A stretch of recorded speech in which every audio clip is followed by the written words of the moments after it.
పశ్చిమ టర్కీలో భారీ భూకంపం సంభవించింది. ఈ ప్రకృతి విపత్తు కారణంగా ఒకరు మృతి చెందగా పదుల సంఖ్యలో గాయపడ్డారు. భూకంప తీవ్రతకు 16 భవనాలు కుప్పకూలినట్లు టర్కీ అంతర్గత వ్యవహారాల మంత్రి అలీ ఎర్లికాయా వెల్లడించారు.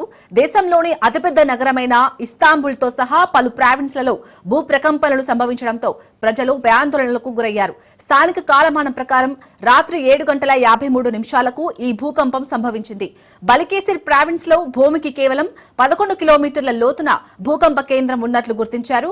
భూ ఉపరితలానికి అతి సమీపంలో భూకంపం రావడంతో నష్టం తీవ్రత ఎక్కువగా ఉందని అధికారులు తెలిపారు. German research centre for geosciences దీని తీవ్రతను 6.19గా నమోదు చేసింది.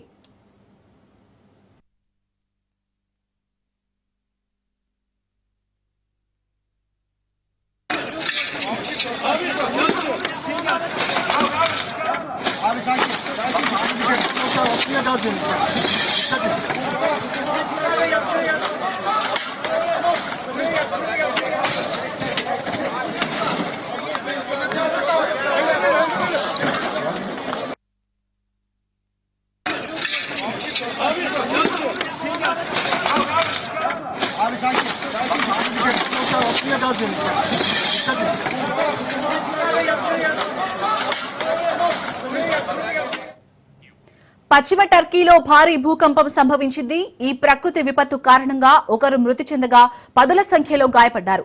భూకంప తీవ్రతకు 16 భవనాలు కుప్పకూలినట్లు టర్కీ అంతర్గత వ్యవహారాల మంత్రి అలీ ఎర్లికాయా వెల్లడించారు.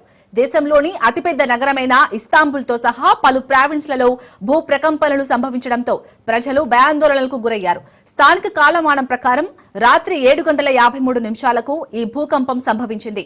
బలికేసిర్ ప్రావిన్స్ లో భూమికి కేవలం 11 కిలోమీటర్ల లోతున భూకంప కేంద్రం ఉన్నట్లు గుర్తించారు. భూ ఉపరితలానికి అతి సమీపంలో భూకంపం రావడంతో నష్టం తీవ్రత ఎక్కువగా ఉందని అధికారులు తెలిపారు. German research centre for geosciences దీని తీవ్రతను 6.19గా నమోదు చేసింది.